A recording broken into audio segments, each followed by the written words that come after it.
Hey, what's up, everybody? Ralph here. So recently, I just sold a property, right? And and when I tell you that the market is hot, it's hot. I remember when we put the house on the market. About 3 days later, we were in contract, right? And we came in contract with multiple offers.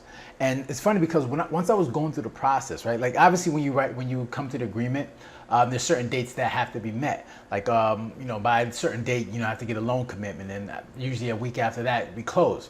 Now, as we were getting closer to that loan commitment date, I wasn't hearing of anything about them being approved for the loan. So in the back of my mind, I was a little worried because obviously we have recession fears. You have mortgage rate. You have the interest rates increased by the feds. So in the back of my mind, I'm thinking like I want to get this thing sold and closed because what if things really start to get serious, like interest rates get too high where the buyers no longer qualify, or maybe a recession happened, they lose their job, and then we can't close on this deal. Then I have to put the house back on the market, and then go through the whole process again. And I obviously, like, if you're going through that, these serious, these fears, then it's going to be harder for others to qualify as well. So in the back of my mind, I was just like, let's get this thing closed because I'm not sure what's going to happen. I want to get this thing over with. Luckily for me, we got 20,000 over asking price. But what if they didn't qualify? Then I have to put the house back on the market, and then the housing conditions change. So these are things that were going in the back of my mind, and it's funny because eventually we closed. But it's funny as I'm thinking about that, I see this article on CNBC that talks about this. So obviously the title was like, homebuyers are canceling deals at the highest rate since the start of the pandemic, right? So as you can see, like that was some. As I read this title, it's just so funny because like in the back of my mind, I had these same fears that what if what if the buyer doesn't qualify anymore, and I have to put my house back on the market. So it's just a process that eventually, when you're going through, it's like, man, let's get this thing over with. We don't know how the market conditions going to be if things don't fall through, or as we get deeper into the year, and feds continue to increase interest rates, like how many people could actually qualify to buy a home. Right. So, but luckily that's done with me. Thing is closed, and I don't have to worry about it anymore. But let's go through this article. Right. So it says Americans are canceling deals to buy homes at the highest rate since the start of the pandemic. The share of sale agreements on existing homes canceled in June was just under 15% of all homes that went under contract, according to a new report from Redfin. That is the highest share since early 2020, when home buying paused immediately, albeit briefly. Cancellations were about 11% 1 year ago. So even when during the pandemic, like, I mean, obviously, there was for good reason why, people were canceling contracts. You're shutting down the country, then, no moves can be made. But it's just funny how now we're not even going through that, but you can see that it's already as high as it was during the pandemic, and even last year it was at 11%. You see how high it is right now. So a lot of people are backing out of deals for a lot of reasons, and I'm sure they'll get to in the article. But a lot of people are backing out, right? So it says higher mortgage rates and surging inflation are causing many potential home buyers to reconsider their purchases. So as you can see, that even with the rising in the interest rates, you can see that's affecting the housing market for a lot of people, for a lot of buyers.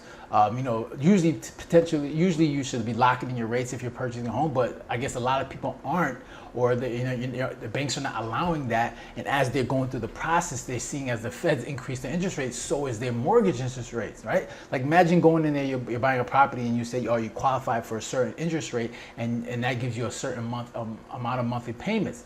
And then all of a sudden, as you're going through the process, you're seeing these interest rates go up, and also along with it are your mortgage payments. So it gets to a point where you're like, okay, I can afford this at one point, but now weeks later, it's changed, and now I can't afford it anymore. So that's causing a lot of people to say, I don't think I can do this deal, right? And if you're writing in contracts, you're making that contingent. Like the contract is contingent upon that buyer being able to find a loan, right? And they can easily back out if they're not able to qualify for that loan anymore. So that's an easy out for a lot of buyers, and a lot of course buyers put that in the contract. You can see how interest rates, as they're continuing to go up each month, or every week, it's easy to find out that some people just no longer qualify. And then you have inflation where prices are going up, and you no longer can afford certain things, and it may not make sense to actually buy a house right now. So, these are like reasons why, even for me, as I was going through the process, I was worried that, we may not be able to close. All right, so the average rate on the 30-year fixed mortgage started this year around 3% and then began rising steadily. It briefly shot up to about 6% in mid-June before setting a narrow range 5.75% now, according to Mortgage Daily News. Higher mortgage rates have also caused some borrowers to no longer qualify for the loans they want. Right? Lenders generally won't use a front-end debt-to-income ratio of about 28%. As the ceiling for home loans. So obviously, you go into the banks, you got they want the DTI to be a certain level, and to make sure you qualify for these loans. But as interest rates go up, and then your mortgage payments go up, it just throws off all the numbers. Right, so buyers are also seeing the once red-hot market turn around quickly and dramatically.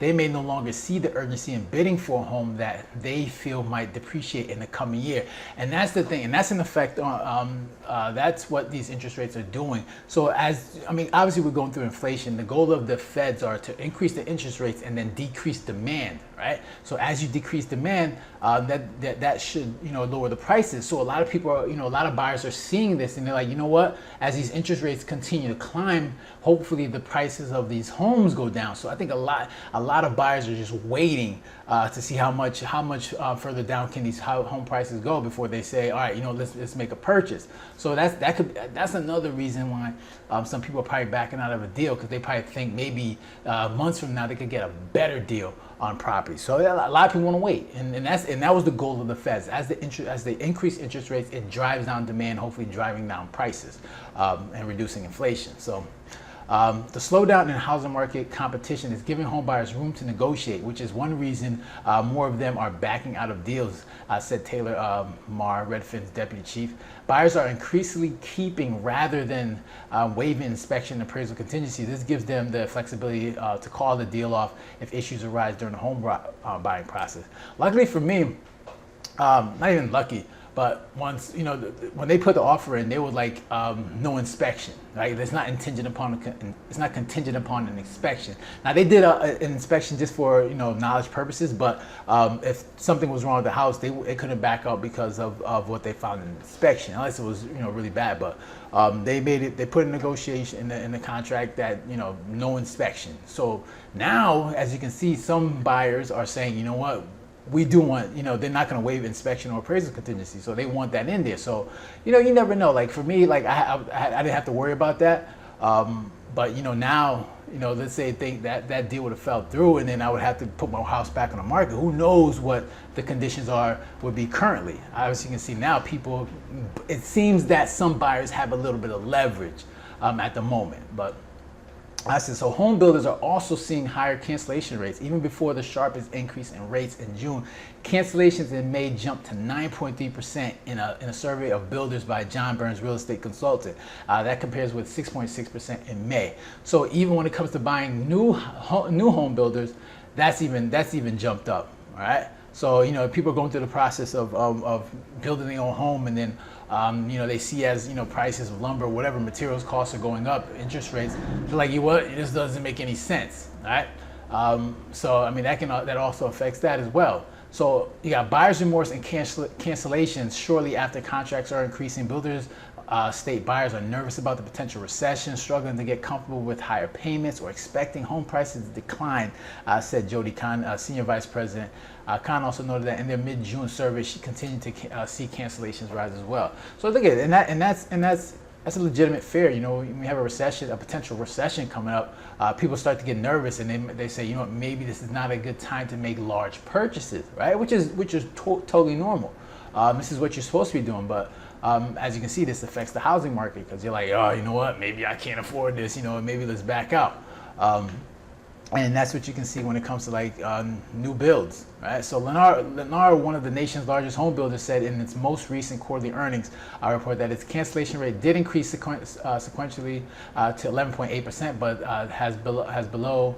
was below its long-term historical average. It also reported increasing incentives to make up for falling demand due to rising interest rates. So like I said, raising interest, once you increase interest rates, it's supposed to bring down demand, and that's what, according to this article, that's what it seems to be doing. So yeah, I just wanted to share that, with you guys, and and I'm not sure if you guys have the same situation, or you guys are seeing the same thing. But obviously, the goal of the Feds when it comes to inflation is, as they increase the interest rates, they're making it more expensive to borrow money, right? Hopefully for them, their goal is to drive down demand, and this also drive down the prices of goods and services. So according to this article, it seems to be doing that. And lucky for me, I was able to get closed on my property and not have that go to that issue. So thank goodness for that. But yeah, that's all I got for you guys today. I'm curious to hear what your opinions are. Make sure you leave a comment down below, hit the like button, share, and if you haven't done so already, make sure to subscribe, right? So you guys take care and have a good one. Later.